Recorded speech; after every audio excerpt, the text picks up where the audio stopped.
Hello, everyone, and a warm welcome to you all. Today's event, which we have called On Lutz Bacher, has been organized in connection with the survey Burning the Days, which is currently on view here at the museum. My name is Solveig Øvstebø, and I'm the director here at the Astrup Fearnley Museet, and I had the pleasure of curating the exhibition's presentation here in Oslo. The project is a collaboration with WIELS, Center for Contemporary Art in Brussels, and the exhibition there will be curated by my esteemed colleagues Helena Kritis and Dirk Snauwaert, who we also have here today. The exhibition offers an expansive view on Lutz Bacher's uncompromising and genre-defying work across 5 decades. All her life, Bacher grappled with the political and psychological undertow of the last American century. Throughout the exhibition, you'll see iconic symbols such as presidents, bison, celebrities, weapons, and would-be assassins. Her unflinching examination of sexuality, violence, and political paranoia is quite on point and undoubtedly ever relevant. But in these works, there are also questions that emerge from inside, from a more intimate, poetic, and metaphysical landscape. Lutz Bacher began to make photographs in the mid-1970s, both her own and found images, which she altered, edited, combined, and reframed to highlight hidden details. Chance was her modus operandi, discovering what the world brought to her by accident. This openness led her later to include sculptures, video, and large installations in her work.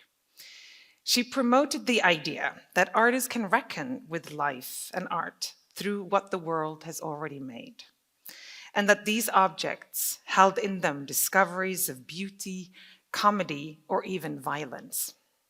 This approach to art embraced the art historical tradition of the ready-made, while also distorting its logic, using a wide range of found materials, text, archival fragments, music, and objects. Bacher would find these objects in surplus places, junk shops, on the streets, forgotten corners, places where things and objects accumulate and their purpose have run out. She pulled them from this purgatory, not to restore their function, but to suspend them here for us, giving them another state entirely. It's like a second life. Bacher's work do not proclaim bombastic answers, and they escape easy categorization. They do not have a soundbite, to put it that way. But there is something with their presence that is very generous and offers some sort of jumping boards into our own personal associations, memories, and feelings, if we let them. Which is why we are organizing this event today, to reflect on this depth, addressing specific aspects of the artist's oeuvre and its reception, as well as the exhibition itself. The event today is developed in collaboration with Simon Baier, Associate Professor at the University of Oslo, and is coordinated by Astrup Fearnley Museet Senior Curator Owen Martin, who will be the strict MC today. On Lutz Bacher takes its cue from the Betty Center, which was the artist's archive, but it can also be seen as an artwork in itself, as it recorded the artist's reflections and acted as a generative space for the development of works during Bacher's lifetime. The 284 binders, which we so greatly could use during the research for this exhibition, that was actually 5 years in the making. These 284 binders contain handwritten notes, correspondence, reference materials, and working documents about works and exhibition made between 1975 and 2019. We begin with a presentation by Kate Nesin, considering the Betty Center and what it means to engage with Bacher archivally. Nesin's reflection is based on the essay that she developed for the upcoming catalog, which will be published next year. After a short break, we will move into a discussion between Dirk Snauwaert and myself. And finally, we end with a presentation with Alex Kitnick, analyzing the critical reception of Bacher's work and how it opens onto questions of the personal and the political that are central both to feminism and the artist practice. I want to warmly thank our speakers. I want to thank Simon Baier and Owen Martin for organizing the talks, and the excellent team of Astrup Fearnley Museet. And I'm very deeply grateful to the exhibition's co-curator, Dirk Snauwaert, and Helena Kritis at WIELS, and to the estate of Lutz Bacher, included Robert Snowden and Peter Curie. Now, I would like to introduce Kate, friend from Chicago. Kate Nesin is an art historian, researcher, and writer based in upstate New York. She has held curatorial positions at the Toledo Museum of Art, the Art Institute of Chicago, the Museum of Fine Arts, Boston, and is currently Curator-at-Large at the Art Institute of Chicago. Her exhibition have included solo shows with Lucy Mackenzie, Francis Stark, Kemangwa Lehulere, and Elena Almeida, among others. She's the author of Cy Twombly's Things, and has written more recently on a wide range of artists such as Diane Simpson, Nairi Bagramian, Carl Cheng, B. Ingrid Olsen, and Giorgio Griffa. Hello, thank you. I'm so happy to be here today in the city and in this museum and near to this extraordinary exhibition. I consider myself incredibly lucky having had the chance to think and write about Lutz Bacher's work across the last year or so, though the task has been daunting and remains daunting. The task that is of trying to articulate and to some improbable degree corral a practice as wide-ranging and as elusive as Bacher's. In part because I was daunted, I decided at first to take my assignment really literally, figuring that focusing on Bacher's studio archive, which Solveig has introduced us to already, figuring that focusing here on the archive provided an ideal way to approach an artist resistant to the art historian's conventional disciplinary impulses to categorize. Whether to bolster or to displace my own such impulses, I would dig into Bacher's own impulse to archive, to retain and to catalog and to order, but also crucially for this artist to reorder, to rethink, even simply to redescribe in retrospect. Even better for my purposes, given that Bacher had ultimately declared her archive to be an artwork in its own right, and given that this artwork lives in New York City where I could see it and spend time with it. It remains the single Bacher work that I have spent the most time with by far. So my aim today is to share some parts of my forthcoming exhibition essay on Bacher's archive, as well as to look together at a few additional artworks of hers that involve archival ephemera produced by others.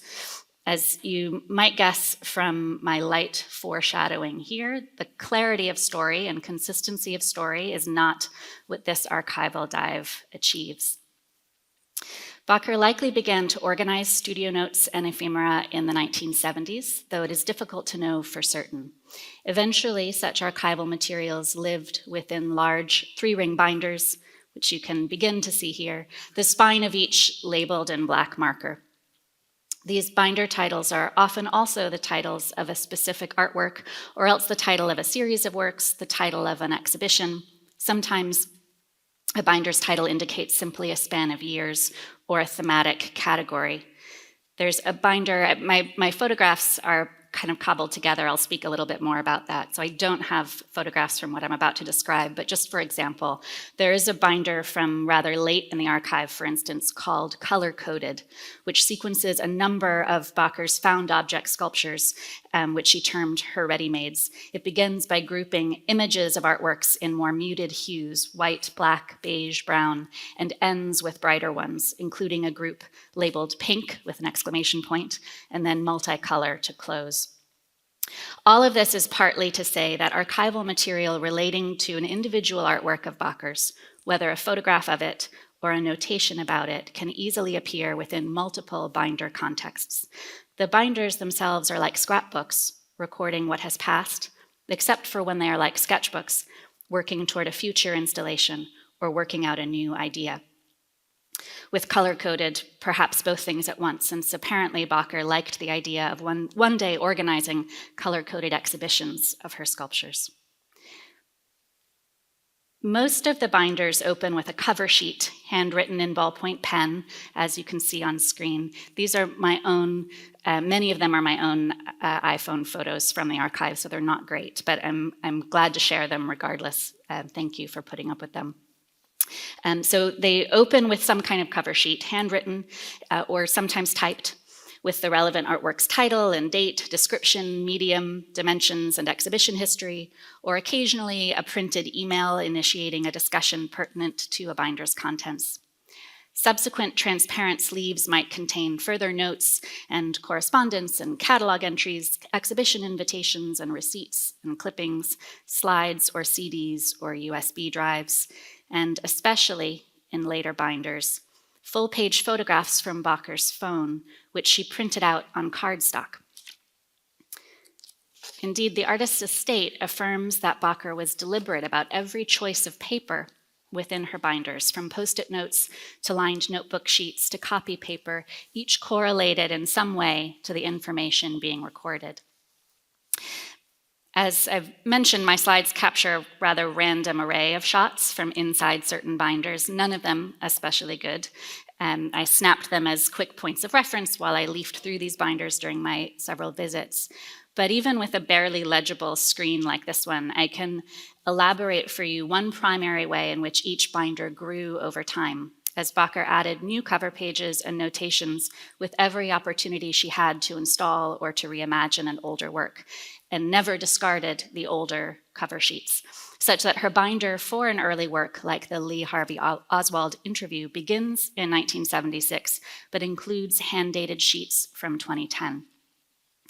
I'm also glad to show such images regardless of their very poor quality, because the materiality of this archive is very much the point. Its unpreciousness, still more its oscillation, sometimes page by page, between readable and unreadable, recognizable and obscure. By 2010, Bacher had been building out binders of this kind for many years. And then in 2010, she designated the binders an artwork, which she titled the Betty Center. This shift in collective status from essentially studio files to artwork did not alter her steady individual use of either the archive as a whole or of individual binders within it. The archive and so the artwork continued to grow, accumulating new materials. Pages continued to shift both within and across binders, reflecting shifts in thought or association. When Bacher declared the Betty Center an artwork, she declared as well that its ideal form would be a mobile one, not only its contents mobile from binder to binder, but also imagining that one day she would drive these binders around the United States in a camper. 2 years later, in 2012, Bacher did move the work, though shipped in boxes, from her longtime home in Berkeley, California, to a studio in New York City. Only with the artist's death in 2019 did both the day-to-day expansion and the intra-file shuffling of the Betty Center cease. But some of its functionality persists. All of these 284 binders now occupy a wall of shelves in an Upper East Side apartment building, such that the Betty Center is a place, too, open by appointment. In his 1995 book, Archive Fever, Jacques Derrida analyzes the etymology of the word archive.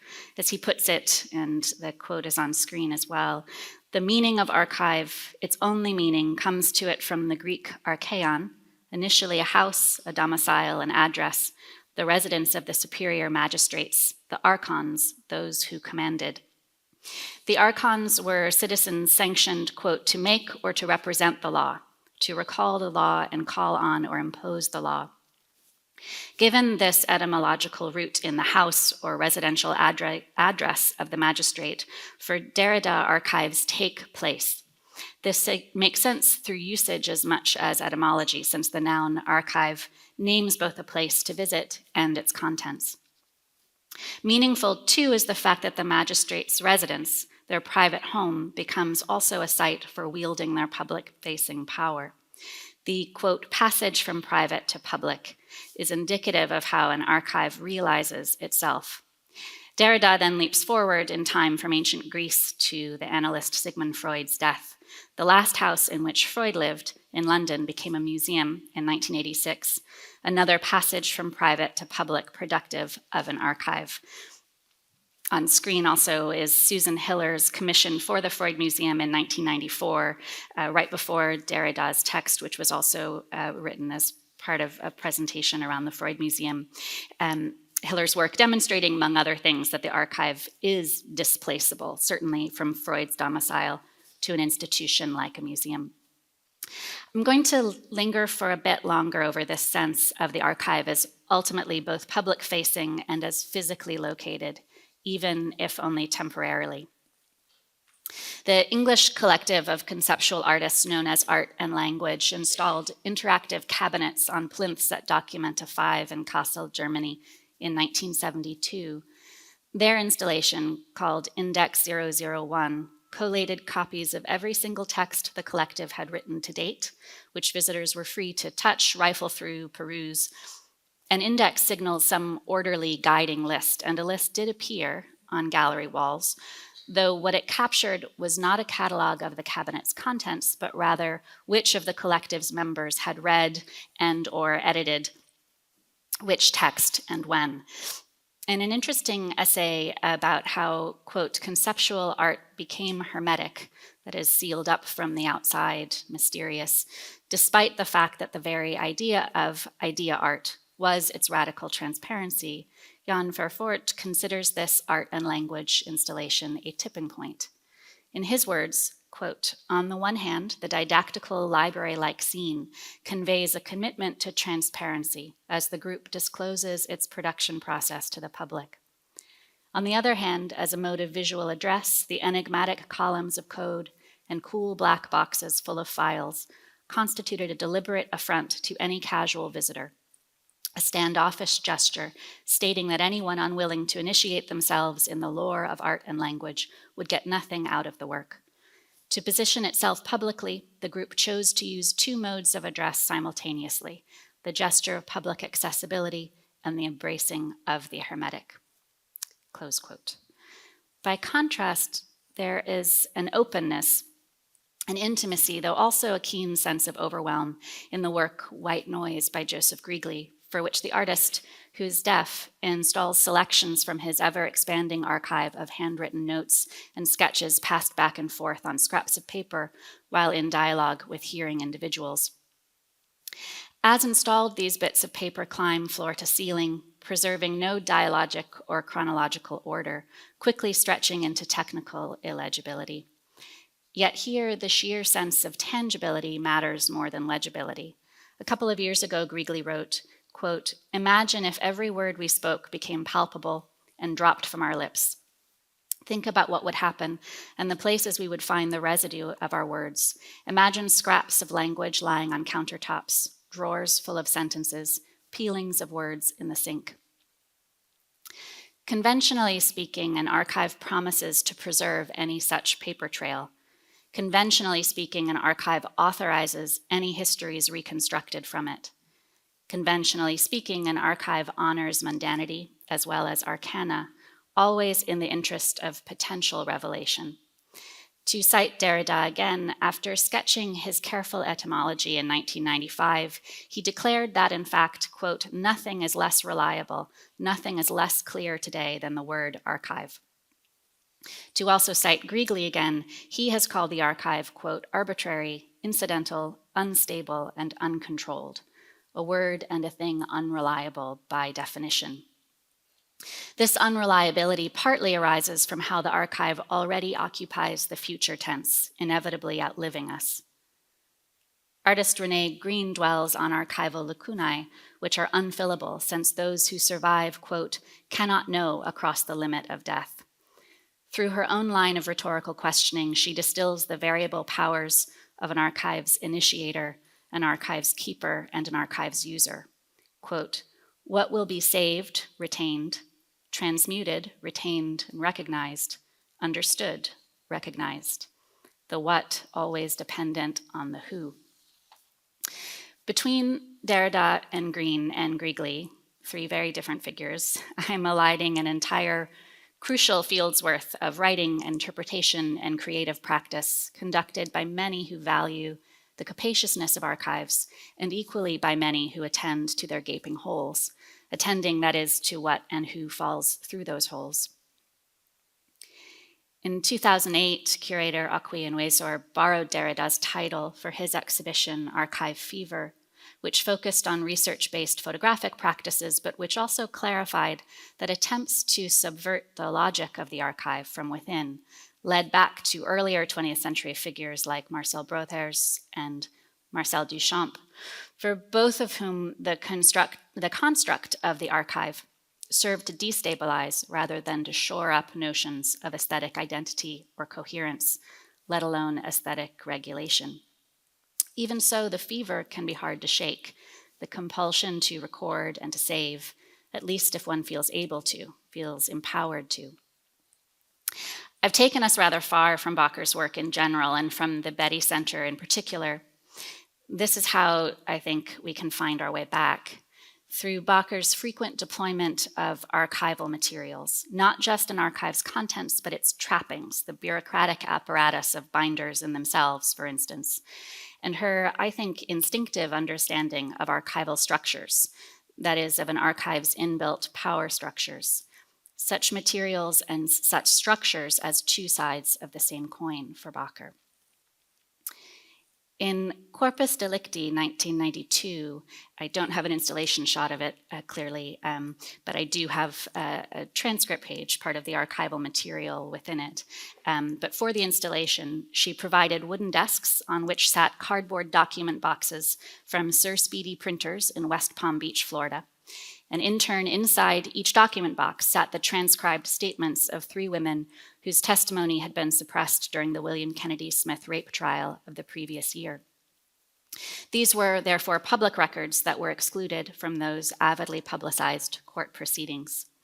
And this itself is a kind of entry page, which I'll speak about in a moment, from a book of Bacher's, but also the kind of entry page that you would find within the Betty Center archive binders. Writer Liz Kotz connects the stacked and boxed pages of Corpus Delicti to the tall metal cabinet of Bacher's 1990 work, In Memory of My Feelings.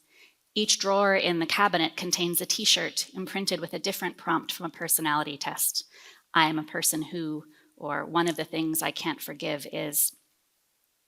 Kotz connects these two works less for their similarly nesting configurations than for their joint sculptural proposal that both the cabinet of drawers and the stacks of paper are stand-ins for human bodies.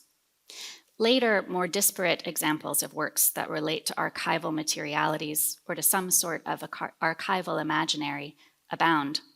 In Snow White from 2009, 5 reels of 35mm celluloid film are rendered doubly invisible because the reels remain encased within 2 film canisters, their contents revealed only by their paper labels, if we trust the paper labels, if we take them as truth without being able to peer inside. Bacher found Whiteboard, 2018, in a surplus store, still marked by some class sessions notes, columnar lists of terms from mostly mid-century American history. She then covered the board with plexiglass to protect its fugitive surface.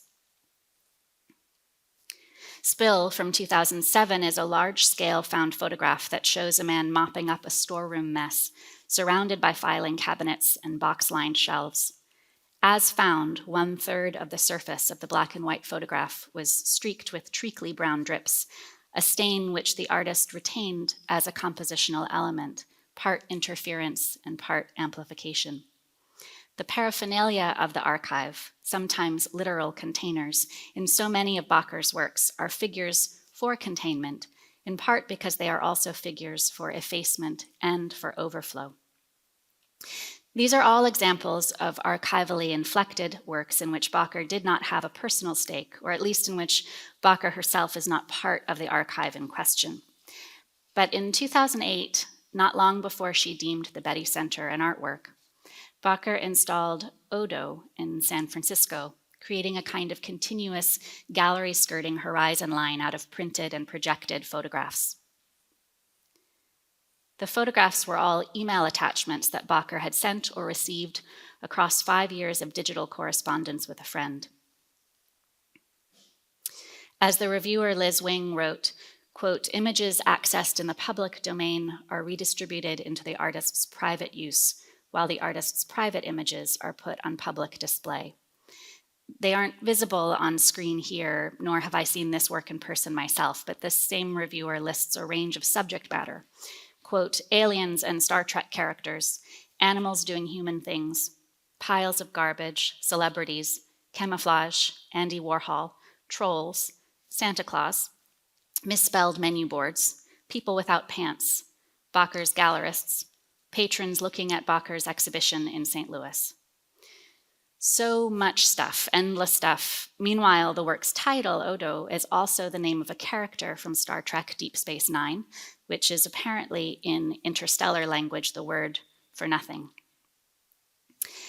After this work, this installation, Bacher seemed uniquely interested in testing out a range of retrospective means. First, she made a website called lutzbacher.com, which is dated 2009 to 12, but is still visitable. It remains to this day a digital locus for selected archival material from within that range of dates. From the homepage of that website, prominent arrows propel the visitor backward or forward through more than 150 images. These are screenshots of emails or other texts, wobbly videos, photographs of artworks, installations, or back office and studio spaces, many of which defy the web window because they require scrolling to make out what they are, or because they're presented sideways. Modules from 2017 to 19 is now also viewable via a dedicated website, though it was first shown in an exhibition, simulcast across the monitors of a computer center at the University of California, Irvine, a humanely paced stream of snapshots and videos of Bacher's artworks, either as installed or while they were being installed over that 3-year period of 2017 to 19. Like Odo, neither lutzbacher.com nor Modules provides orienting captions, neither hews to chronology, though such is the range of Bacher's work that strict chronological sequencing rarely supplies a key. Yet in between making these two screen-based works, Bacher published the artist's book Snow in 2013, which she conceived as an inevitably faulty catalog of her practice since 1975. Each page is entry-like, as in a typical catalog raisonné, featuring a photograph of an artwork beneath its identifying information. So many of the slides I've shown that are not my own snapshots here are essentially pages from Snow, which, as I've mentioned, are themselves very much like catalog entry pages from many of Bacher's binders. Like an endless mirror, Snow catalogs the Betty Center as an artwork, and the Betty Center contains a Snow binder with the book in its unbound form. Even more self-reflexively, there is a binder within the Betty Center called the Betty Center. At its front, 2 handwritten sheets of yellow legal pad paper serve as a cover sheet rather than the spare cataloging page. In Bacher's handwriting, we can make out the artwork's title as well as a date range, August 2010 to 19 January 2012, which is clearly not the nearly 5-decade span of the archive's actual contents, but rather the interval during which the archive became, for the artist, gradually intelligible as an artwork. These headers are followed by a lengthy description that turns swiftly into story. Bacher writes that she was misidentified by the name Betty in her husband's obituary after his death in 2010. This misidentification as Betty gifted her an amusing rhyme with the Getty Center, the Los Angeles institution known for its deep archival holdings. She also writes here that to establish an actual center, some institutional site, is, quote, definitely not my kind of thing. which defies Derrida's etymology too, that had rooted the archive in the magistrate's house. Remember that Bacher originally imagined the Betty Center as roving the US in a camper van. So these are the binder's frontmost pages. Bacher also slips a 2005 children's board book into the binder's pocket, the book about Betty, featuring an adolescent girl who tries on various selves by trying on various styles of clothing. This book sits alongside a business card for an Oakland clothing store called Who's Your Betty? But the bulk of the binder contains emails, ideas, and images related to the prospect of exhibiting this archive, this artwork. In 2015, the Whitney Museum of American Art invited Bacher to show the Betty Center amid the compact shelving of their archive and library. And then the artist proceeded to file both this invitation and her ruminations on it within her own archive. Numerous photographs in this binder survey the Whitney's library space, as well as the museum's stairwells and other architectural details. Some notes indicate that Bacher thought about including more than the hundreds of Betty Center binders in her presentation, treating the library more like a gallery and her artwork archive as the premise for a broader exhibition. One note that I'm going to read here is not quite what you're seeing on screen, which is just an example from within the binder. But on a similar page elsewhere, in all caps, she lists mylar curtains, video projections, sculptural materials on floor, audio.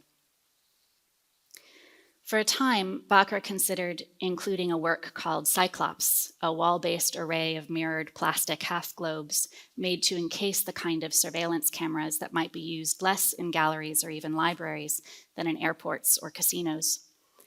As objects out in the world, these signal not only the capture of images through the semi-masked presence of a surveillance camera, they also distort, funhouse style, that which they reflect.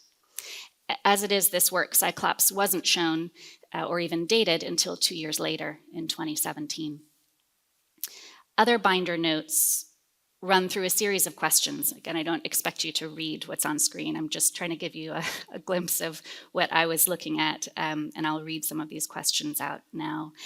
Questions about the, quote, predetermined and theatrical nature of access to archives, which tend to require appointments and gloves and supervision, and about an archive's presumed neutrality or objectivity. So questions like, do we place more meaning in visiting archives than in the records themselves? Do the records make sense without visiting them? Can an archive glitch its own history momentarily? How does an archive represent itself? Is an archive an authoritative walk with history or a slip into a black hole?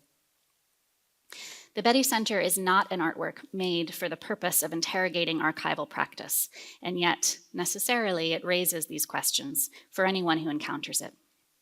Then again, while these questions could seem to lean into what distinguishes library from gallery, I could swap out archive, the word archive, for artwork, or the word archive for gallery fruitfully at most every turn. The point being, I think, that the word archive ceases to differentiate itself here, somehow pushed past its specificity, but not past its efficacy. In the end, Bacher decided that she could not move forward with the Whitney invitation because she needed her binders at hand. The archive, the artwork, was too operative, too live in her studio for her to do without it. The Betty Center binder provides proof of this if proof is needed. Among its photographs of Whitney spaces appears this image of a young girl paused within a patch of prismatic light on a gallery floor, her body elongating that patch into a column. This photograph is followed in quick succession. I don't have images of what follows, but it's followed in quick succession by a newspaper travel section page with a picture of the Northern Lights in Norway, dated March 9, 2017, and a newsprint zine called Theory and Flesh that dates to 1986. These are oracular insertions that, taken as a trio, not only beam me out of the museum, but also direct me to moments both prior to and later than the 2015 of Bacher's Whitney exploration. I feel compelled by this sequence, but I cannot interpret it, or I can try. The image of a young person's body interacting with the magical, fleeting play of light, which connects somehow visually or associatively to the awesome effects of the aurora borealis, as well as to the intellectual corporeal elision of a zine title like Theory and Flesh.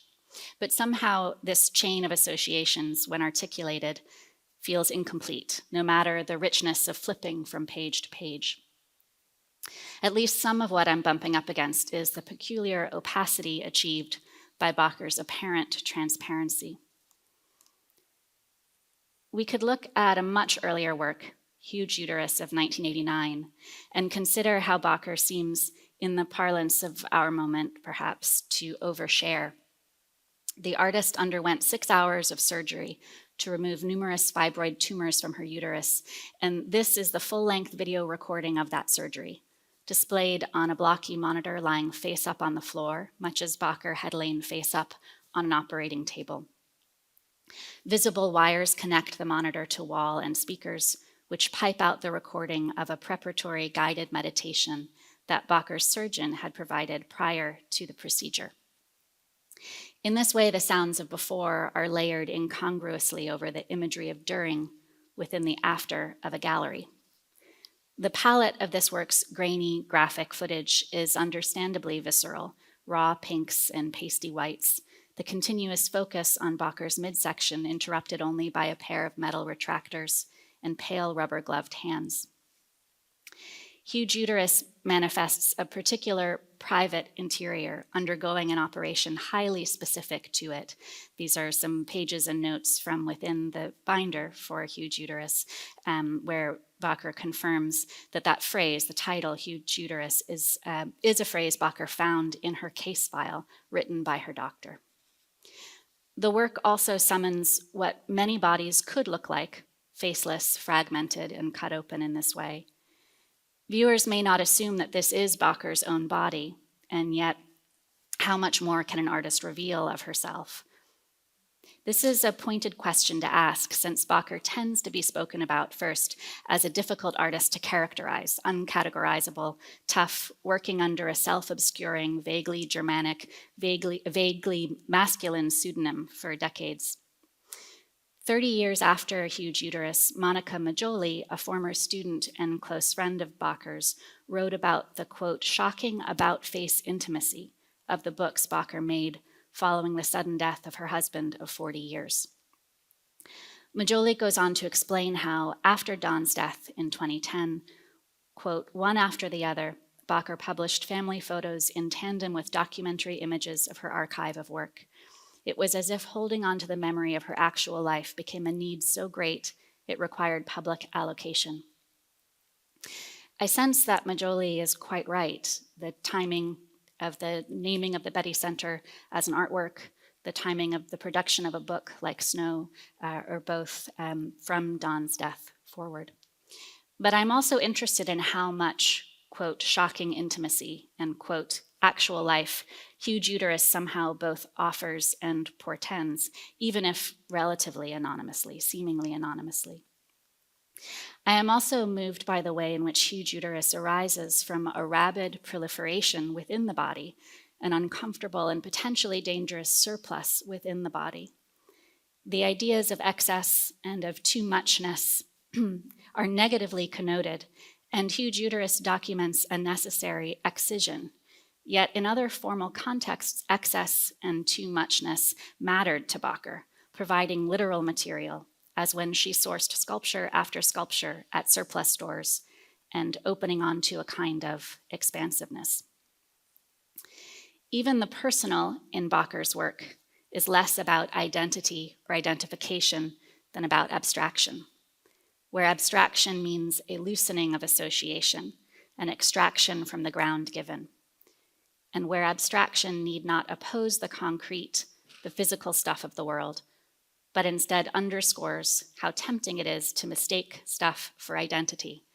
Identity, to say nothing of identification, is one thing, while intimacy is another. To quote Majoli again, Bacher's materials were most often pre-owned or offloaded, and even through the collective din, inexplicably personal. The slides I've just been clicking through show several pages from Bacher's early 2000s binder in the Betty Center called Ready-Mades. which variously record materials in situ at surplus stores or found objects taken back to her studio, or the so-called ready-made sculptures themselves installed for exhibition. David Levin is what another close friend of Bacher's, Peter Curry, has called a fantasy piece. As a work, it was never shown, though it does exist as a catalog entry in her book Snow, which is what we're looking at here. Instead of a binder, here a bin, neatly filled with evidence of some other artist who in the 1980s kept records, notebooks, made work, and then boxed it all up. To some extent, we might register the Betty Center as a fantasy piece too, insofar as it demonstrates Bacher's decades-long commitment to her own work, without any guarantee that others would ever care to parse her ephemera. The single most valuable evidence Bacher's archive provides is less to do with what her binders hold, and more to do with how each binder changed or again expanded over time. These changes are not strictly trackable, but what I mean is that the binders do make clear how little they intend to represent some fixed record of a work completed. Rather, they are fluid records of each work's afterlife or of each work's many lives. Also of the interconnected lives of many works across forms and formats, as in the binder for Do You Love Me, which collates, for example, a film version, a book version, an exhibition version, and even occasional objects gifted to others that for Bacher fell under that Do You Love Me umbrella. I might go so far as to say that love and care and their corollaries, both an outward-facing and an inward-facing curiosity, drive the Betty Center as an archive and as an artwork. Or maybe I can go even farther and admit that the seeming awkwardness, the culturally defined neediness of a question like Do You Love Me, both affronts and honors the neediness of the scholar within the archive. In the Betty Center, there is no binder for this terrific posthumous exhibition, Burning the Days, but there is a binder by that name. This on screen is its cover page, which lays out how Bacher intended to use this title, Burning the Days, for a follow-up book to Snow, but with a distinct, this is her language, sweep/arc/mood. Poignantly, she intended to focus this catalog on unfinished or unexhibited projects, as well as on unused materials. I grant that this would be an ideal point to conclude my remarks, but I'm going to beg your patience for one more page because I want to deliver, two favorites at the last here, a quotation and a sculpture. The Betty Center has preoccupied me for a number of reasons, one of them being, as I hope I've made at least a little bit clear, that its binders are such malleable, expandable containers, underscoring the degree to which the impossibility of containment is core to Bacher's work. Sometime in the 2000s, she characterized her own practice as, quote, one big ruin, a phrase that simultaneously evokes wholeness and fragmentation. With it, the artist submits her diverse practice as a singular totality and also imagines that totality to be always already indicative of time's tendency to erode, ravage, and reshape. Bacher's 2008 sculpture called Orb rises to mind for me as a kind of mental image for one big ruin. Orb is mostly lightweight styrofoam. Its stains may be aged glue.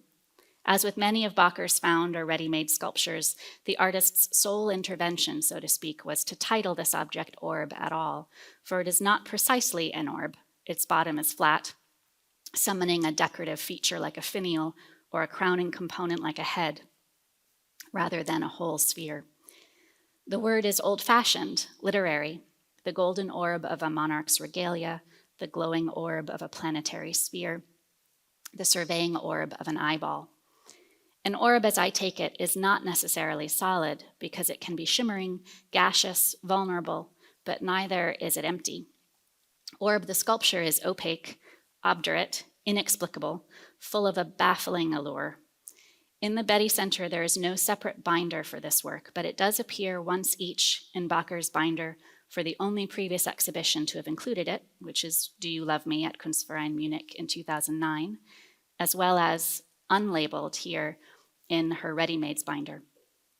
A handwritten note on the image of orb in the former, the other binder that I don't have a photograph from, raises the motivating and maybe obvious query, what is this thing? Ready-made orb forms appear across Bacher's practice, not all of them as emphatically three-dimensional as orb. There's the 16-inch plastic earth called World from 2003, the large sheet printed with a blazing sun in an orange sky called Empire of the Sun from 2013, which Bacher showed with Reebok, a collection of basketballs and other vivid rubber balls from 2015. There's the 78-minute video called Blue Moon from June 30th, 1996, which follows through a window the full moon and its reflection. Most of Bacher's orbs appear in scattered works, globular forms burgeoning treacherously across the floor, like in the descriptively titled Baseballs from 2011, Marbles from 2012, and Stress Balls, also from 2012, or in Reebok from 2015, as seen a moment ago. I would also count a pliable or deflated orb, as in Love Sack from 2016, a large beanbag-like chair. I'd include the 85 book plates Bacher selected and framed for the Celestial Handbook in 2011, intimately scaled pages replete with pinprick orbs. The sparkling grains that comprise the Book of Sand from 2011 to 12. And a work for which I think maybe appropriately this time I don't have any kind of image, the misty particulates of machine-generated fog in Wanderer from 2017. In Bacher's work, one thing is too much, but one thing is also never enough. Nothing is only ever one thing, unless perhaps it is one big ruin, with all the disintegration and redispersal into new old parts that phrase implies. Thank you. Hi, Dirk. Hi, Solveig. Welcome to Oslo. Good to have you here. It's been a while. It's been a while. It's been many years since you've been here now. So it was good to get you here and to continue our conversations on Lutz, which we have had since 2000, actually, when we discovered that we were both grappling with and thinking about making a retrospective or a survey on Lutz Bacher. And the reason why I sort of skipped the name retrospective is that quite early we kind of discovered, or we got the notion and the feeling that a retrospective would actually be a quite wrong word to make for a show for Lutz Bacher. We don't think she would have liked it, that kind of rigid structure of an exhibition that a retrospective entails. So we skipped that quite early and we decided to call it a survey. And the title, Burning the Days, we decided on a rainy day in Venice. And we decided the Burning the Days, which, as Kate said, is from a book that Lutz Bacher herself was planning and she didn't finish. But it's also a title that refers to soldiers at war and the time, what they are doing when they're not at war or on their free time. So Burning the Days is the sort of time that they spent when they're not in the battlefield. So this in-between war zones, which is quite metaphorically strong for this particular moment, but also particular show. Something that is both from the past and thinking about the future and the tension within. When we have a quite strict schedule given to us, and so I thought, in order to limit ourselves, because we can talk for a very, very long time about Lutz Bacher, because we've now have so many different angles and things we would like to dig into. But I thought to sort of limit ourselves, we circle around the ready-made. So that's what we sort of like decided, because the ready-made, when it comes to the Lutzian ready-made, actually entails so much of her work. So much can be described by touching upon that quote-unquote artistic strategy. And Dirk, you said something yesterday that you mentioned that the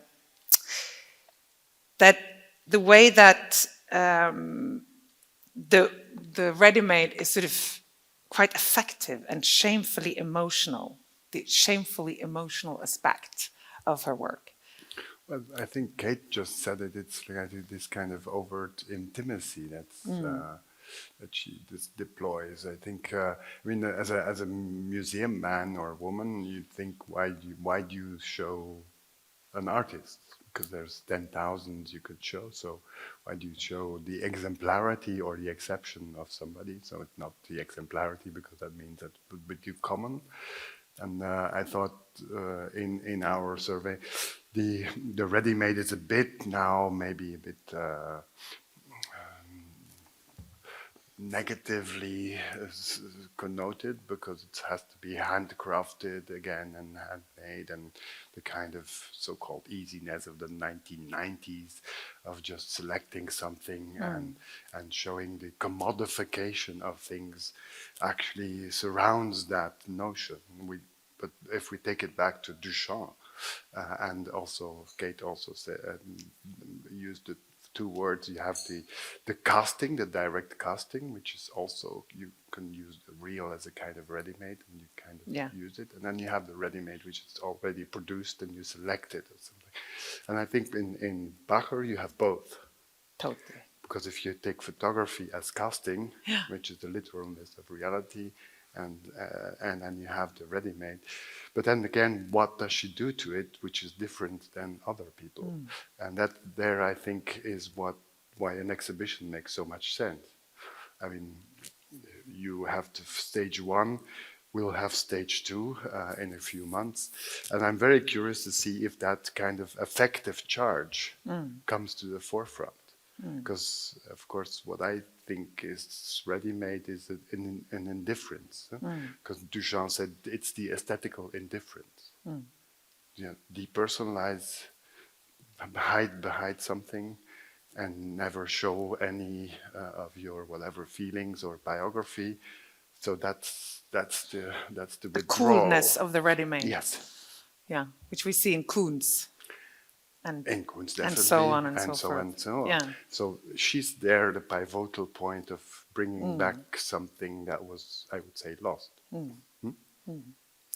But also the way that she does it, and if you go in the show here, we kind of particularly decided to include quite a lot of these objects that she would just find in the world, and she would sort of go scavenging for different types of objects. And then not only her, she had these sort of soldiers in the field herself of people she trusted, that she would find objects for her. And it was so it's been told that if you were one of the artists or curators or friends who would actually be able to find an object in a junk store or something, and Lutz Bacher would actually use your object, that's like a medal. That's like that was a big deal. Because it wasn't it looks like she would sort of take in anything, but it was very, once decided to put it from its context, from these sort of different contexts and into her practice, it was a very conscious and exacting thing, but also in the way that we read the titles. And for me, that has been, when you get the time to spend the time with these works and you look at them and you see them from different angles, and then you actually start thinking about how precise these titles are and how they make you feel and associate. And I think there comes this effectiveness into it, because the objects on their own have, of course, they're literally moved from one context to the other. But with the title, a whole new sort of like perspective kind of opens up with them.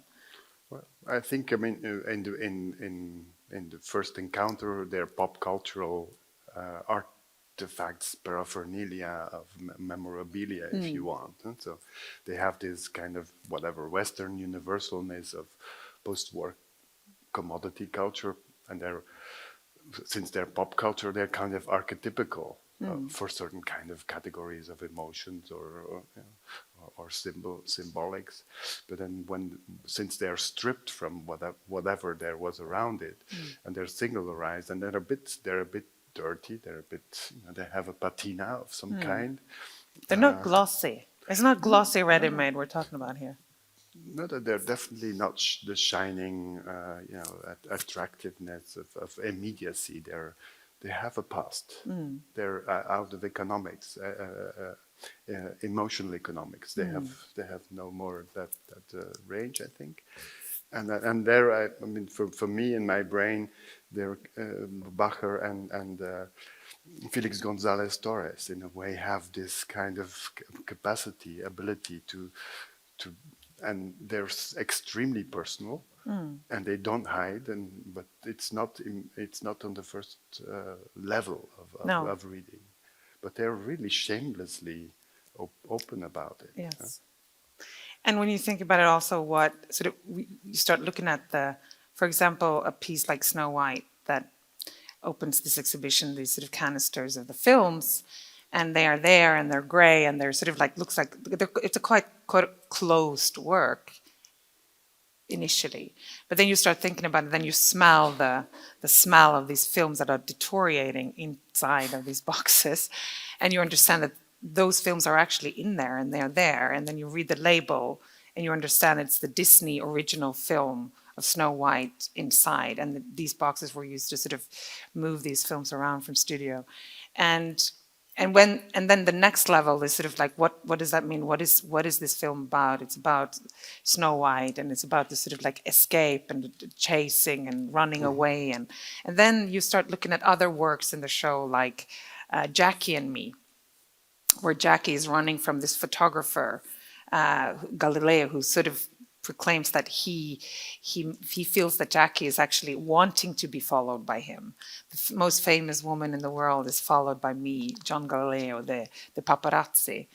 And so this sort of like notion of somehow, and they're all, that's also why people have described these works, and especially Jackie and Me, as a self-portrait.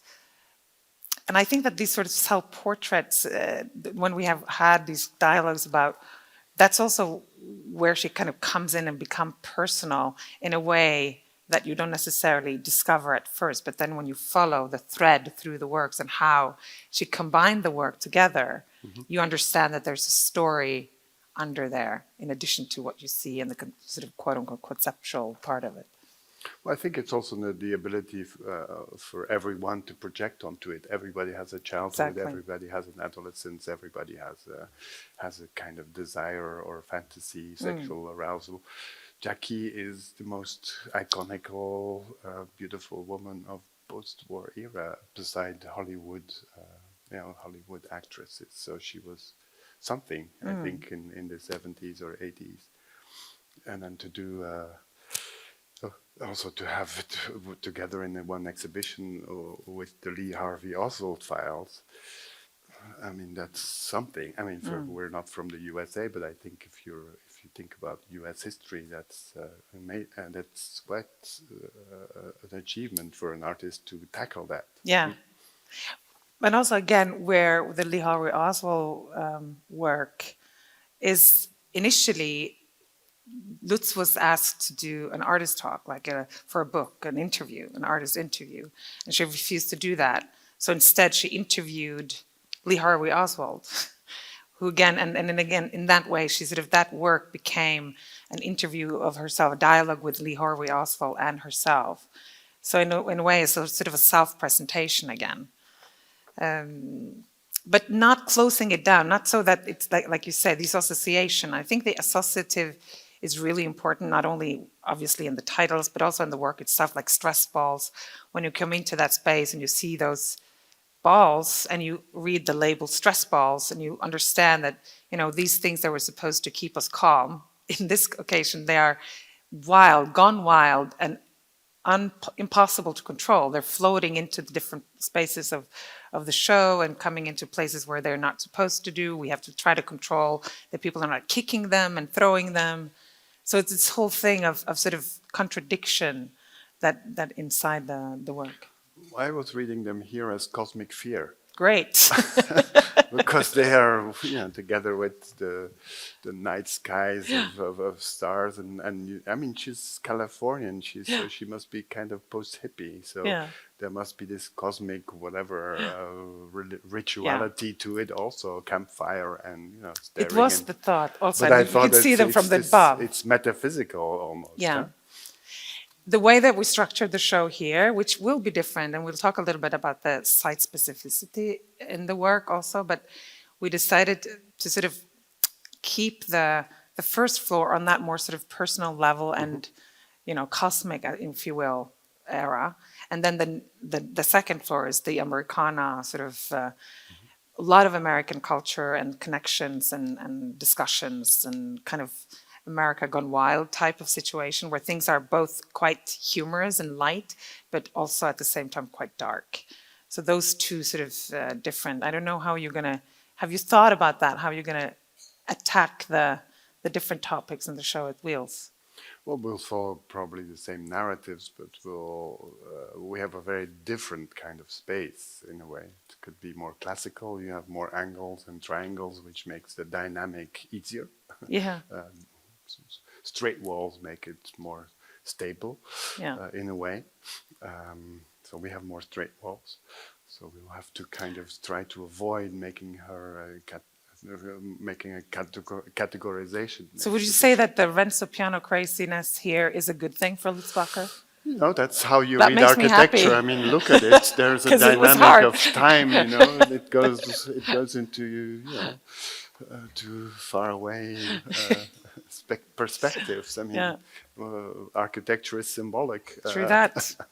But it also has this ability and inability to bring things in together in a kind of symbolical way, and I think we haven't fitted in a number of things which I think is exactly what I think is her shift from let's say the pictures generation, the Californian photography, then also the 90s, 2000s.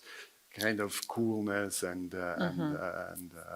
conceptual looking at how the art evolved is exactly this emotionalness, and I think that's we did show González Torres years ago just to show in our country that you can be affective and sentimental without giving up anything on form. And on articulation. And I think Bacher has that too in a very different way. She's not from Cuba, of course, so she's from a different place, but it's quite. I mean, she's quite a. As Kate said, we can't classify her. She doesn't fit anywhere, so it's also contradictory, I think, in the work. I kind of like that kind of artists because they pose the question of what is art practice for other artists, but also for an audience to have a person who's extremely elastic and always elusive. She's always somewhere else than what you think she's doing. So if you look at an image and you think it's actually about something completely different. And so even if you look at the Americana, they're probably about archaic or old kind of fears and anguishes. And yet open again, right? To sort of put so they're things not in. about consumer culture. They're not about this. No, there's They're much wider and much recipe. There's no sort of like this work. I made a work about. I don't think there's any sort of that kind of. Language you can find in any of the description of the work when you do research at the Betty Center, which I will recommend everybody to go to. It's an open archive, and you can just make an appointment, and you can go to that archive and look through these files, and it's incredible. The way that the artist has written about the work, and the way the post-it notes comes, and the way that one work, for example, works in the show. She would find something, this just shows the associations that she was using when also after producing the work, that she would find something that would remind her about Big Boy, for example, and then she would cut that out from the newspaper, and then you understand that there's a lot of humor, of course, in the connections. I wanted to just, because I'm looking at you, are we okay? I wanted to just ask or talk a little bit also about the site specificity, because I don't know if you got these comments, but in the beginning or while we have been working with the show, because she was such a respected artist, so looked up to by artists. And of course, those artists that are so looked up to by other artists are, for us curators, maybe the most scary artists to make a show of, because you can only kind of, how do you do that right? And when they're not with us anymore, and you need to sort of try to find and keep the nerve and the sort of focus of how she would have worked, or how you think that that would, these ways that she put things together, because there is a contradiction in this. By taking a ready-made, you all of a, it's from the get-go you pull them out of their context. So that's sort of the name of the game when you use ready-made as an artistic material. But then when she put it into her exhibitions, and the way she did it was that it was always connected either to another work or how she presented it in the space, and connected it to the space itself, because she then would associate it with other things. And how do you take care of that as a curator, but at the same time sort of acknowledge that she isn't here? We can't pretend to be the artist. We have to sort of try to keep her voice in a survey like this, but at the same time this is a museum show. It's a show that wants to give presence to the works that she did, not only as a group and connected together, but also individual work, like for example Playboys and Jokes, who are sort of seminal works in our practice, who are art historical, incredibly important work for contemporary art history. Mm-hmm. Well, I mean, we had I invited her before she passed away, not so long before. We went to her atelier. It was packed. I mean, it was huge, and it was packed. So there was about maybe 20 years of work in the making, potentially, if you want. And so we had just had a discussion, but the question was also, she just had done Paris, where she had done this proposal. I mean, her initial proposal, which wasn't realized, was that she would have a hurricane go through the institution, Great. which was just being opened. It's the Lafayette Foundation, which is of course Rem Koolhaas, and of course Rem Koolhaas was doing muscle, and she was going to do more muscle than him or whatever. But of course, I mean, this kind of because it's also, I mean, her. If you look at her exhibitions and the way she handles, it's not just a space; it's also a kind of portrait of the institution or of the place where she's kind of exhibiting, the limitations, but also the associations, the freedom of it. So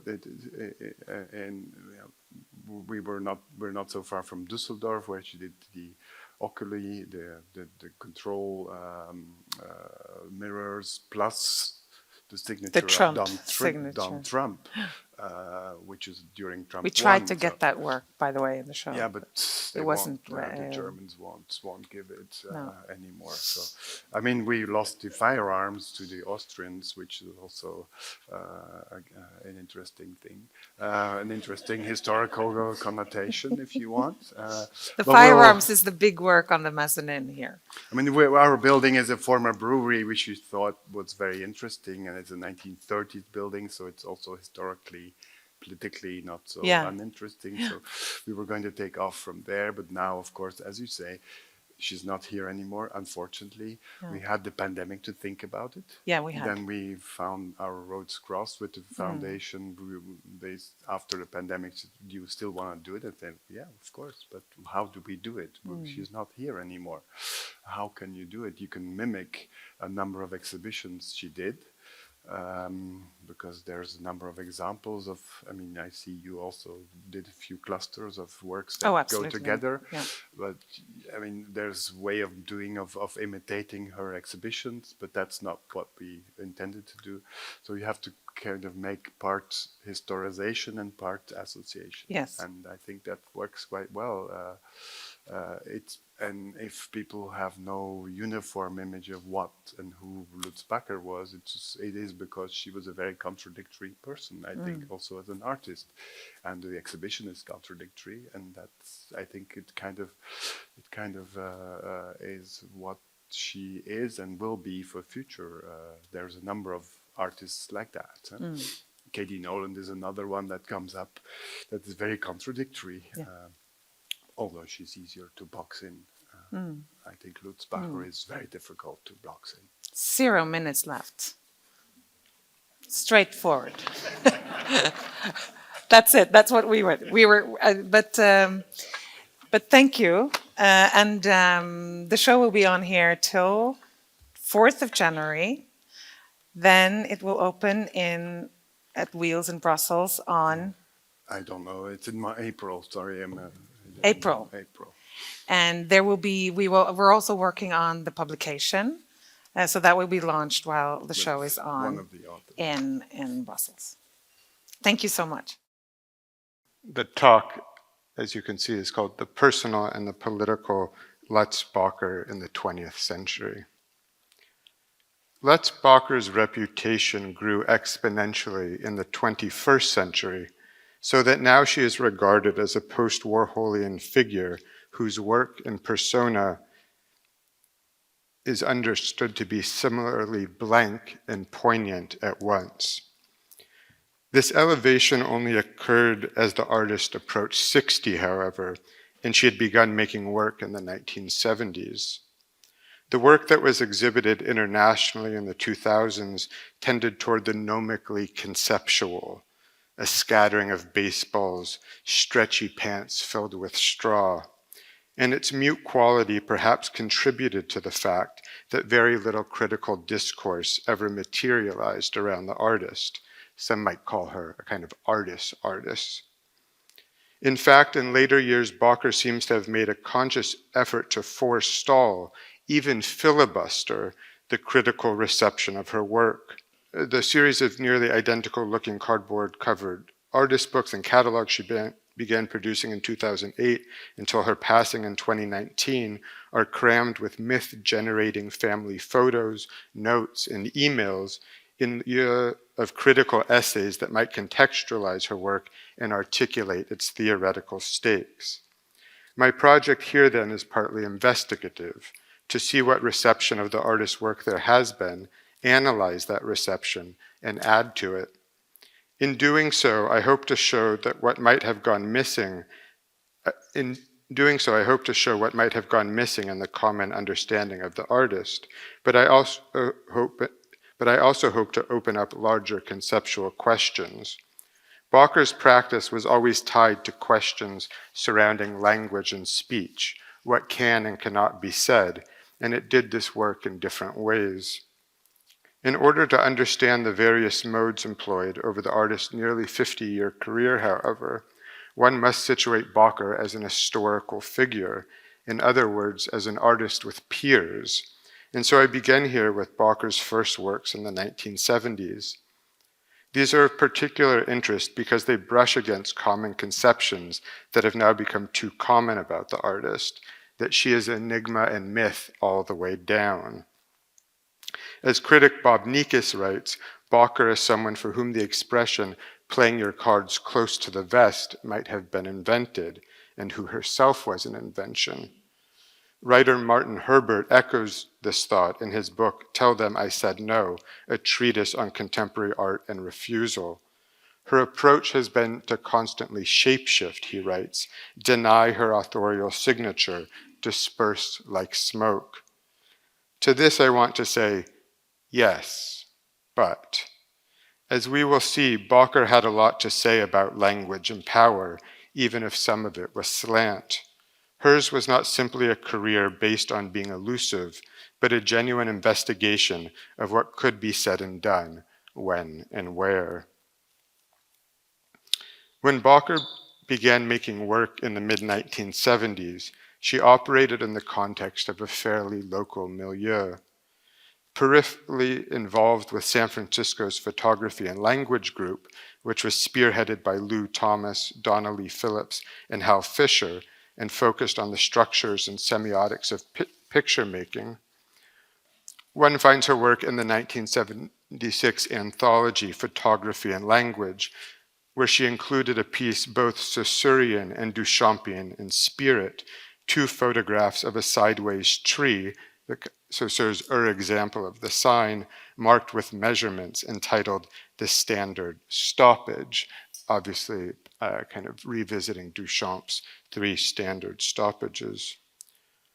Bacher also participated in the groups, more of that. Bacher also participated in the group's occasional exhibitions, such as Photography and Words at the San Francisco Museum of Modern Art in 1981, but her work only began to enjoy a wider reception in the late 80s and early 1990s when she mounted her first solo exhibitions in the Bay Area, Los Angeles, and New York. In 1993, she staged an exhibition of repainted Playboy cartoons by Alberto Vargas at Pat Hearn's gallery in the East Village. And here she seems to have found both her audience and community, becoming a figurehead for a younger generation that gathered around Hearn and her partner Colin DeLand, who ran the gallery American Fine Arts, where Bacher later exhibited. From then on, she somehow seemed to be perpetually emerging, forever young, always cool, somehow new to every generation, not taught but whispered, and somehow not from before, but from over there. Those are the catalogs I meant to show you earlier. In recent years, however, one work from the 1970s has come to serve as a starting point in histories of Bacher's practice. It might also have to do with this air of mystery I've been describing that surrounded her. The Lee Harvey Oswald interview is a series of 18 collages taped together from Xerox photographs and other printed matter related to Lee Harvey Oswald, the man who allegedly shot President John F. Kennedy in Dallas, Texas, on November 22, 1963. The collages are a palimpsest of portraits and typescripts and pictures showing Oswald holding a rifle in both his left and right hands, and a few with his wife. Images stutter and repeat and rotate in different directions. It is not even clear if every image depicts him, in fact. The subject, we might say, is dispersed. The typescripts are legible at times and sometimes obscured, but even when you can read them, they're not particularly revelatory. Question: there was this guy, he went to Russia. It's actually not much of a question, right? Answer: they could all be fakes and I wouldn't know the difference. Bacher seems to have made these collages around 1976. The precise date on one of them, though, appears to have been intentionally fudged.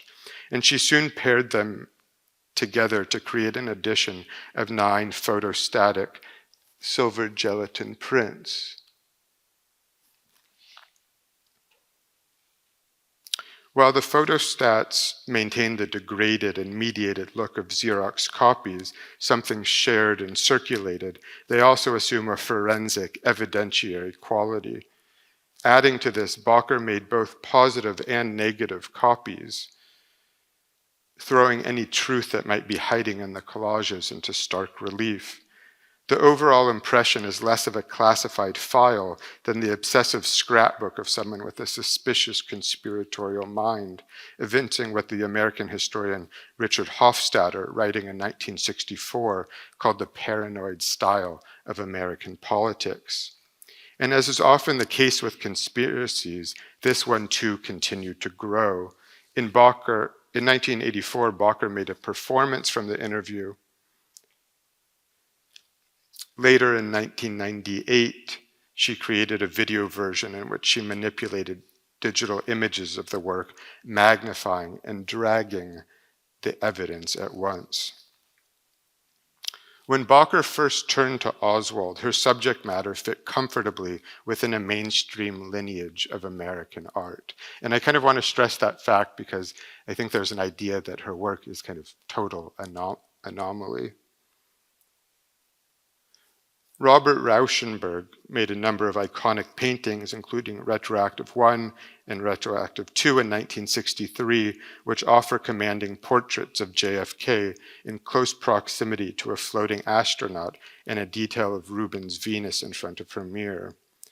full of primary and secondary colors and betraying the thinness characteristic of the photographically based silkscreen technique still new in the realm of fine art, Rauschenberg not only extols the president, but even seems to identify with him. Kennedy's doubled hand in the painting's first version, staging a sense of control and dexterity that both artist and politician might be said to share. The moment of optimism captured in these paintings was short-lived, however. In fact, it was belated. Rauschenberg had ordered the screens of Kennedy from a commercial manufacturer while the president was still alive, but completed the paintings in the wake of Kennedy's assassination. The title retroactive thus conveys how the meaning of the past changes with subsequent events, a point underscored by the fact that Rauschenberg's source photograph dates from 1960, when Kennedy was a senator. At more or less the same moment as Rauschenberg, Andy Warhol began a series of works much more explicit about current events, depicting Jacqueline Kennedy in various states of mourning, washed in weary blues. Here, the screen printing technique is incorporated in an explicitly ordered and routine fashion, falling in line with the structure of the grid. Warhol's decision to picture Jackie might have simply been a matter of taste.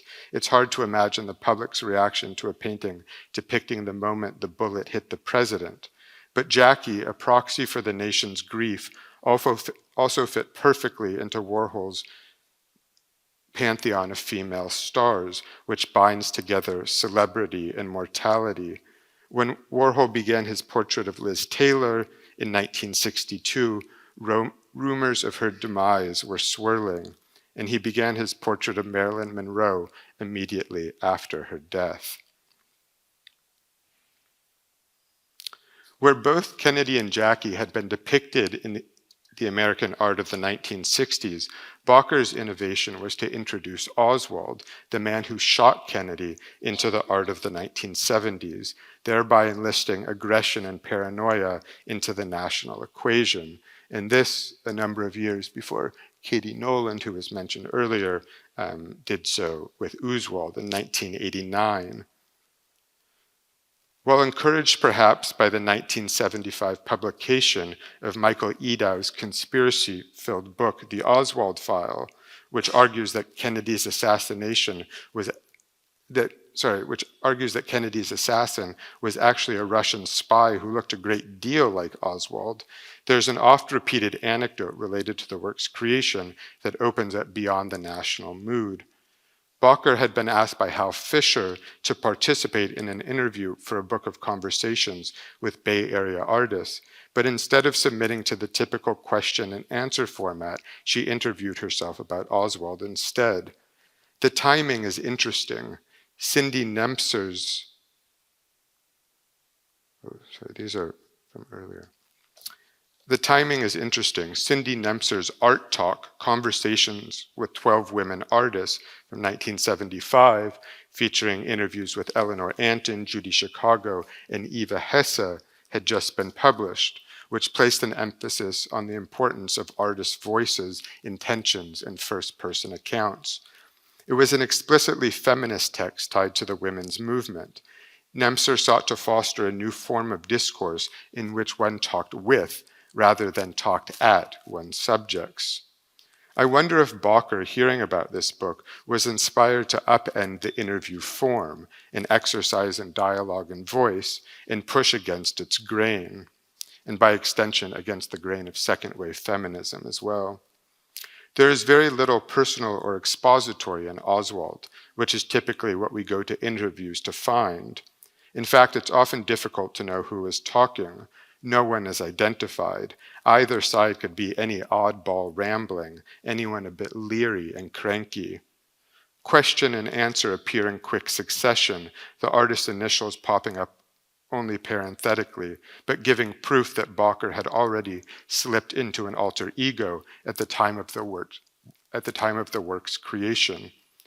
Lutz Bacher, I should note, was a pseudonym and an assumed identity. The artist's given name was Susan, and her surname was Tort. Bacher was married to the University of California, Berkeley astronomer Donald C. Bacher. Lutz Bacher, then, is not just a male-sounding German name, as has often been said, but an alteration and perversion of her married name. The same year she pieced together Oswald, Bacher also made Auto Interview, a photo and text work that pairs pictures shot out the windshield from the driver's seat of a car with a transcript of the artist interviewing herself about her vehicle. Though similarly focused on self-analysis and apparently made in relation to the same invitation as Oswald, the topic and presentation here is much more anodyne, formally reminiscent of conceptual artworks such as John Baldessari's The Back of All Trucks Passed While Driving from Los Angeles to Santa Barbara, California, and Jeff Wall's Landscape Manual, here shown in the information catalog. The work splices a consumer affairs style report between banks of black and white pictures.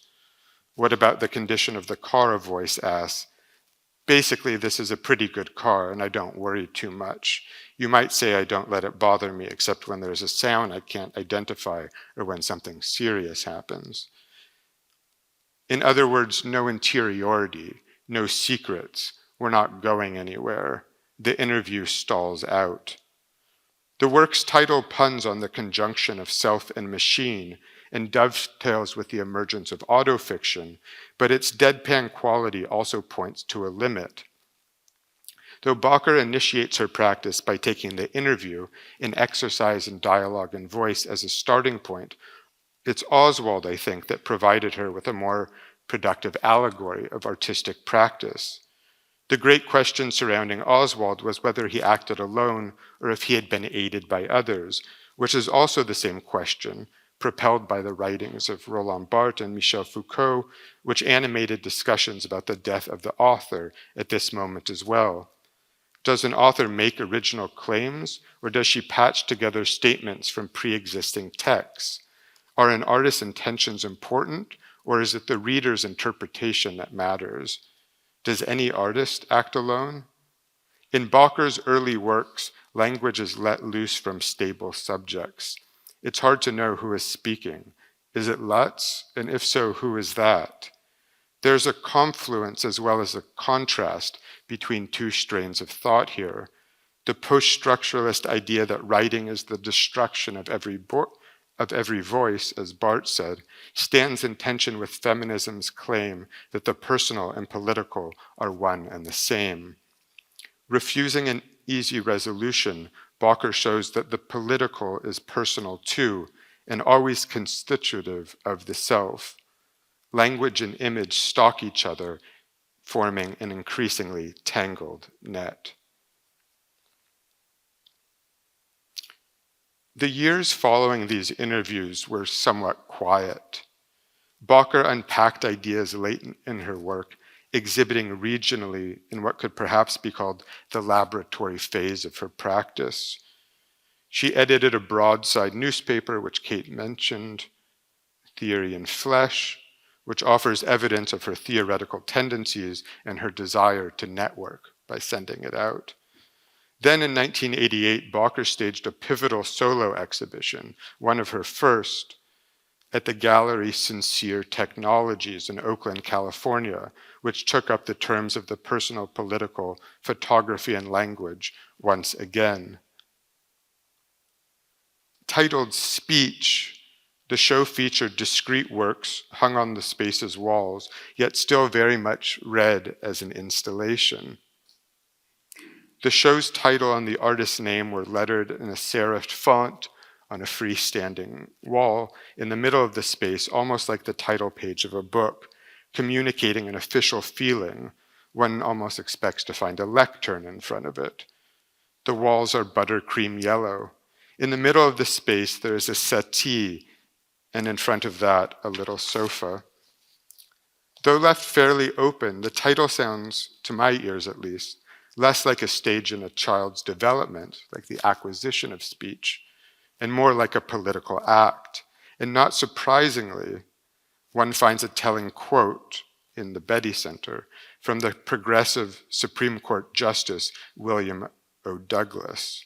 A function of free speech under our system of government is to invite dispute, it reads. The political is close by.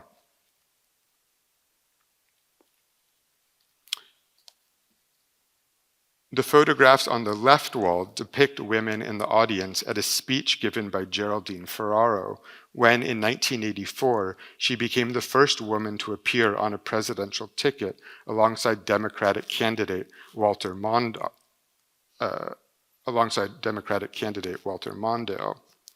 Though interestingly, Ferraro herself is not pictured.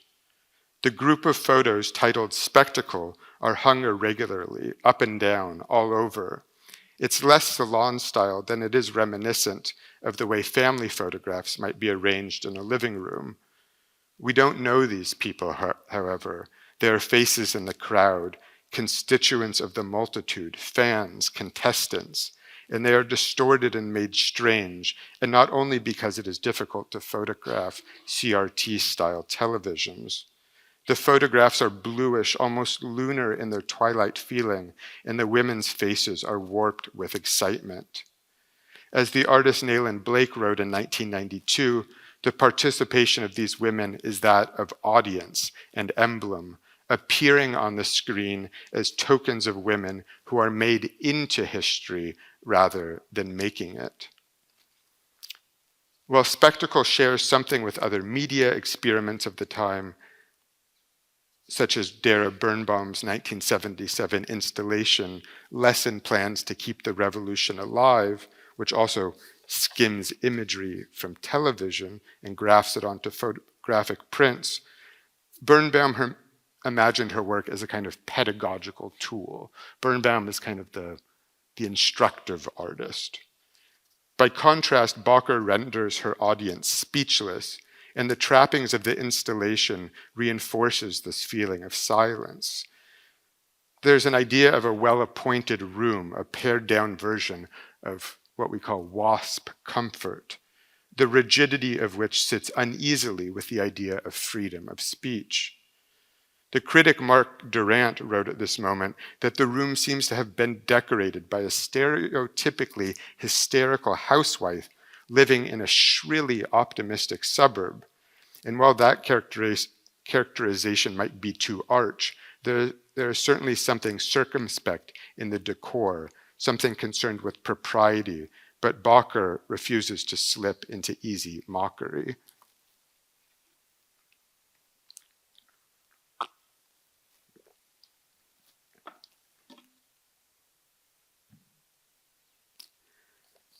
On the other side of the room, across from these family photographs, we find a series of poster-like prints of women speaking, which, crinkled with wheat paste and mounted on aluminum, evoke the aesthetics of the street. Unlike the figures depicted in the photographs that we were just looking at, these women are famous.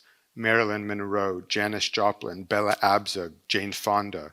And though Bacher once grouped them together under the rubric stars, they are more commonly known as jokes.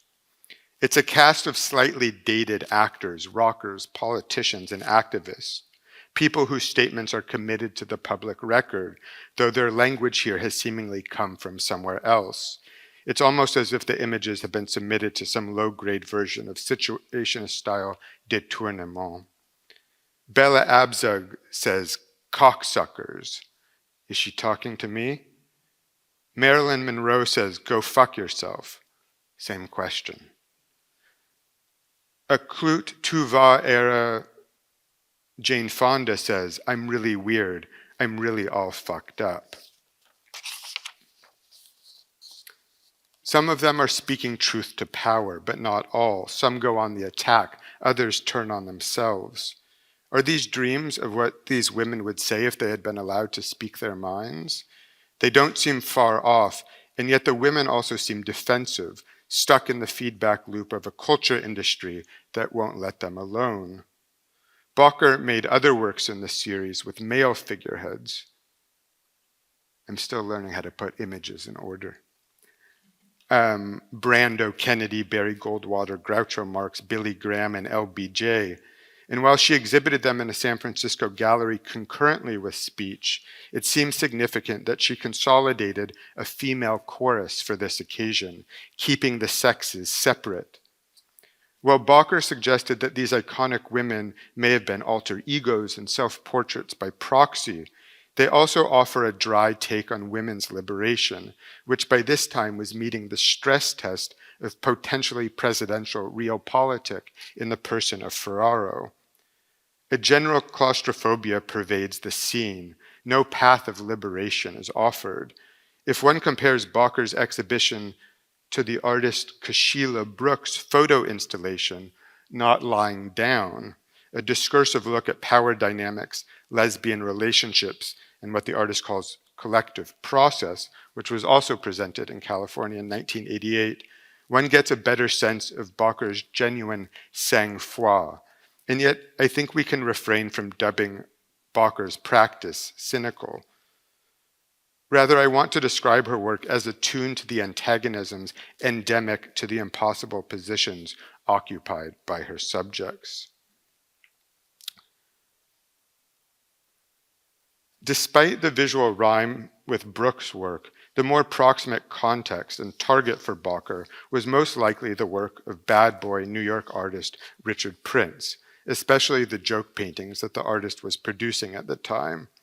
Many of these works are limited to strips of language laid on large fields of color, but Prince also made a series that revealed the context of his jokes, which were sourced from magazines like Playboy and the repertoires of comedians such as Henny Youngman. Prince was also involved with questions of appropriation, rephotography, and the representation of photographs. Consider, for example, the well-known image of a woman putting on makeup, which appeared on the cover of Hal Foster's 1984 anthology, The Anti-Aesthetic, in black and white. In his introduction to the volume, Foster describes two strains of postmodernism, what he calls a postmodernism of resistance and a postmodernism of reaction. According to Foster, while both appropriate the past, each carries a distinct political valence, one undermining and the other reaffirming the status quo. Looking at Prince's photograph, however, it's not particularly clear which camp it belongs to. I imagine the confusion was endemic to the original moment as well, and indeed helped generate the work's frisson. Is a picture of a woman encountering her own gaze and putting on makeup a critical gesture? Is it more so when the chroma is taken away? Prince's woman is focused on her eyes. Her mouth has been cropped, making it impossible for her to produce language. She fashions herself into an image instead. Read against these works, Bacher's project seems dedicated to reworking and reimagining the relationship between language and women, and yet she refuses to do so in any straightforward fashion. Hers is neither a postmodernism of resistance or reaction, but one of wryness, somehow mocking everyone at once. She tries on and scrambles language, throwing voices every which way. Via these ideas of artifice and the staging of personas, we find another antecedent for Bacher's project in Adrian Piper's Mythic Being, which assumed different forms over the course of the 1970s. Piper, a light-skinned black woman, would occasionally don black male drag and perform actions on the streets of Boston and New York, such as cruising white women, which she documented in a series of photographs. But Piper also made works in the studio in which she assumed the guise of her alter ego by drawing on top of her portrait and adding speech and thought bubbles. I embody everything you most hate and fear. Another one says simply, get out of my way, asshole. The first iterations of the project, however, contained less confrontational texts, such as, today was the first day of school. The only decent boys in my class are Robbie and Clyde. I think I like Clyde. Piper has described these gnomic statements as reworked journal entries, and by entering them into public space and ascribing them to a fictional male alter ego, she was attempting to dissociate them from herself. But as the project progressed, Piper's mythic being increasingly became the embodiment of a stereotype, the racialized other, and in this way too it shows affinities with Bacher's characters, whom embody certain cliches about 20th century women, the political mess, the glamour puss, the ball buster. The eruption of language in the space of the visual is also key here.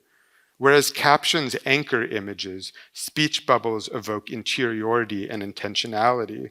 Furthermore, in that speech bubbles are more commonly seen in comic books than paintings, Roy Lichtenstein's pop paintings being an important exception and precursor, these works also demonstrate a desire to enter the space of the everyday.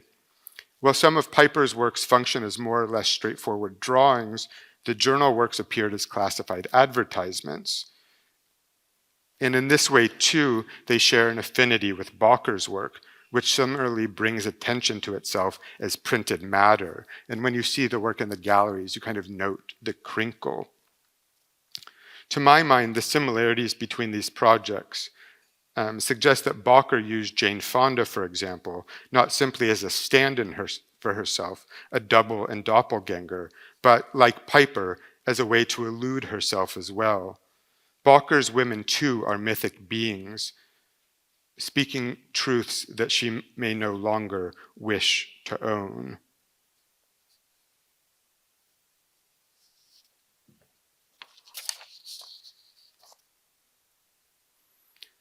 A year after Speech, Bacher made another project engaging political personae, which she exhibited in a solo exhibition at Simon Watson's New York Gallery in 1990.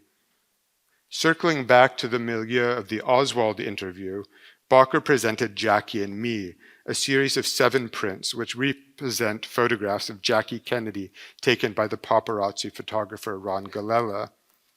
My idea of a good picture is one that's in focus and of a famous person doing something unfamous, Andy Warhol wrote in his 1979 book, Exposures. It's being in the right place at the wrong time. That's why my favorite photographer is Ron Galella. That was all Warhol. While Galella trailed celebrities including Mick Jagger and Marlon Brando, he had a multi-year obsession with Kennedy, fueled as much by professional commitment as obsessive desire, which led to multiple lawsuits and restraining orders. As Warhol put it, I think the reason he follows Jackie is that he adores her to death. In his 1976 book, Gender Advertisements, the sociologist Irving Goffman makes a distinction between private pictures, which are designed for display and within the intimate social circle of the persons featured in them, and public pictures that appear in news and commercial contexts. Galella's photographs, and perhaps all paparazzi photography, delights in the transgression between these two realms. The private parts of a public person are made painfully public. Goffman's categories of private and public find an analog in the personal and political, and while the claim that the one is the other has typically been considered an empowering idea for feminism, in Bacher's hands it appears more as a form of transgression. All of the photographs taken on a single day in 1971 during Kennedy's marriage to the Greek shipping magnate Aristotle Onassis present Jackie from behind in jeans and black top, turning and running away from the camera, and perhaps from her public identity as well, while the fact of their publication is made clear by the captions at the bottom of the photographs. That Galella also captured Jackie confident and head-on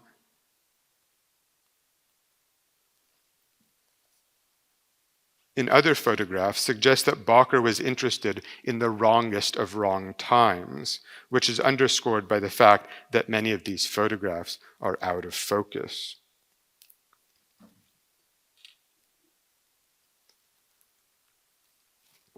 One might argue that Galella is just another version of Oswald, a figure who aimed and shot at power. But Bacher's work, in addition to performing a version of cultural studies, also intervenes in narratives of contemporary art history. The work echoes Vito Acconci's following piece from 1969, in which the artist trailed people in the street, staying with them until they entered a building.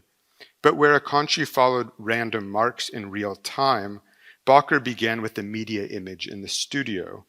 And it is not just anyone she follows, but Jackie, a celebrity who summons considerable libidinal investment, and not only from Galella. If Galella follows Jackie, Bacher follows Galella. She follows a follower. Galella is a kind of proxy, doing voyeuristic work for others. Hence, the me in the work's title is open for interpretation. Does it refer to Galella, Bacher, the viewer, or all three at once? For certainly many of us, too, share a desire to possess celebrities. While the menace in Jackie and me is clear, the specter of history haunting Bacher's project becomes increasingly legible when seen alongside Christopher Williams' source, the photographic archive, John F. Kennedy Library from 1981. You can see them at the bottom here, and again, Williams didn't take any of these photographs. He simply sourced them according to a set of instructions which said that Kennedy had to be seen from the back. In the four resulting photographs, Kennedy is pictured either alone or surrounded by an exclusively white male entourage, seemingly at ease in front of a stately shingle-style house, and yet to our eyes his turning away also appears as a sign of vulnerability and an omen of his imminent death, another example of the retroactive tendency in contemporary art. The spurning of public view connects source with Jackie and me formally. Both are examples of a particularly perverse form of portraiture, but it also highlights differences. Whereas we find JFK in good company, Jackie is alone and on the run. That Bacher sourced her images from a tabloid rather than an official state archive also points to the difference in how gendered histories are cared for and told. The project underlying Jackie and Me and the other works I have looked at here culminates with two works Bacher made in 1992, My Penis and Corpus Delicti, both of which concern the trial of William Kennedy Smith that was playing out at the time. This was truly contemporary art cut from the news stream. And of course, the return to a Kennedy, to the inescapability of Kennedys, can't be an accident. And of course, one has to think of what Bacher would do with RFK Jr. today. In 1991, Kennedy Smith was accused of raping a woman in Palm Beach, Florida. In her video, My Penis, which in addition to being included in the 1994 exhibition Bad Girls, was once also installed on top of a toilet at a Best Western hotel in San Francisco, Bacher repeats a snippet from the subsequent trial. I did have my penis, again and again, transforming phallic power into an ordinary member. It is as if Kennedy Smith's penis were an accessory he might have left at home, or something he has no control over. Repeating the sequence continuously for 2 hours, Bacher sets up a hilariously repetitive cycle which parodies male fixation on the penis, curator John Weber writes. Repetition in video art is often employed as a technique to make things absurd or to make things come undone, and to evoke Dara Birnbaum as, again, we might remember her technology transformation, Wonder Woman. And while this is the case here as well, Kennedy Smith needed little help in this regard. He is already a pathetic absurdity. One might argue here that repetition appears more as reassertion, keeping proof front and center, and yet all is not so clear. Reminiscent of Jackie and Me in its ambiguity on the possessive determiner, Bacher's "My penis takes away the offending object from Kennedy Smith so as to try it on herself." But just as important as what was said in the trial is what was barred from entering the official record.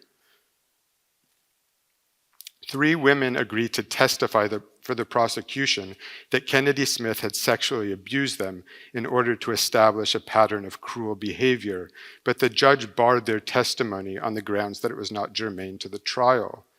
In response to this repression, Bacher presented their transcribed statements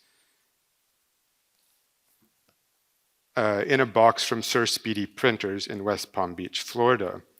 The box was presented atop an old-fashioned wooden school desk, collapsing the judicial system onto the educational complex, as so many ideological apparatuses of the state, a conflation that we also see in Mike Kelly's work at the time, where learning environments are suffused with sadism.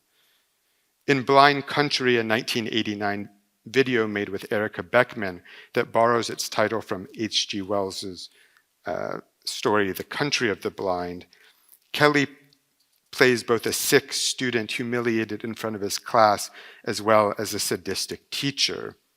Kelly, in other words, embodies both sides of education's central power relation, the poles of teacher and student, and alludes to the perversity of each.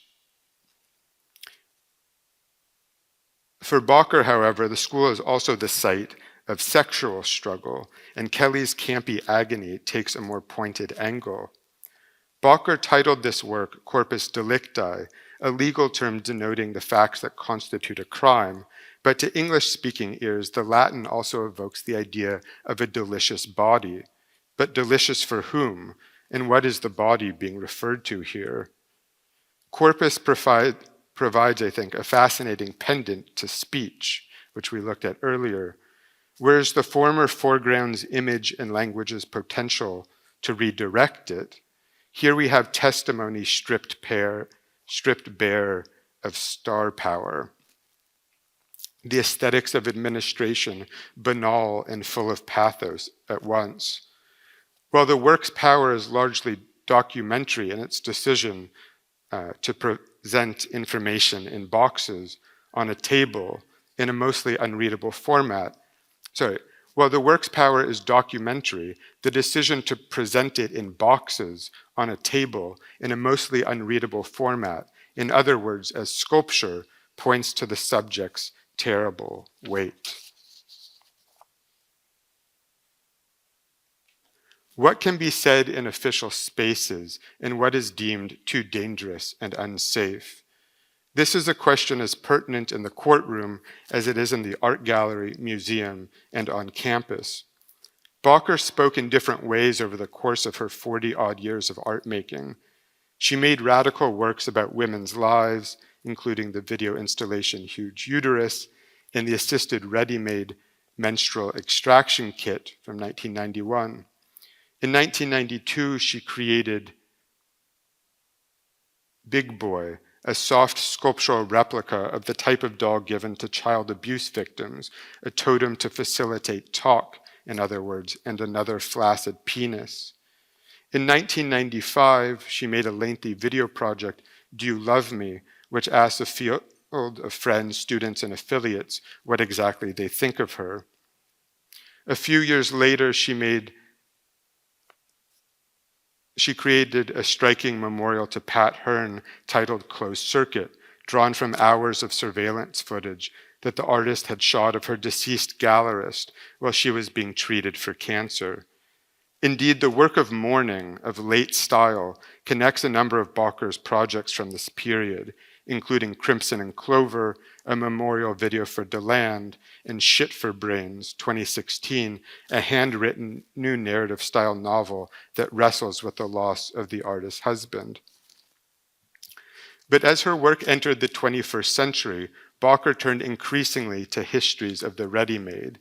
And while they are often odd, they offer fewer intimations of biting satire and anger than those we witnessed in the work of the late 1980s and early 1990s, a moment now perhaps most often associated with the advent of identity politics.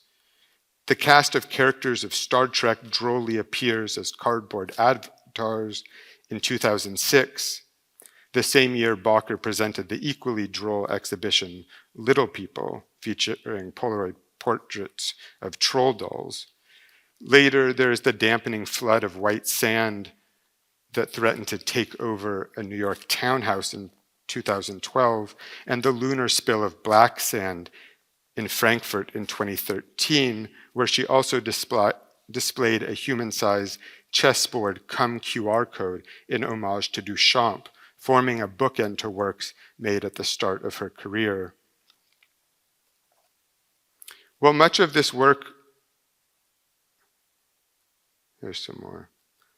While much of this work assumed a mournful quality and betrayed an interest in the ineffable, there was less overt interest in language, speech, and discourse, or perhaps these questions were simply presented in inverted form.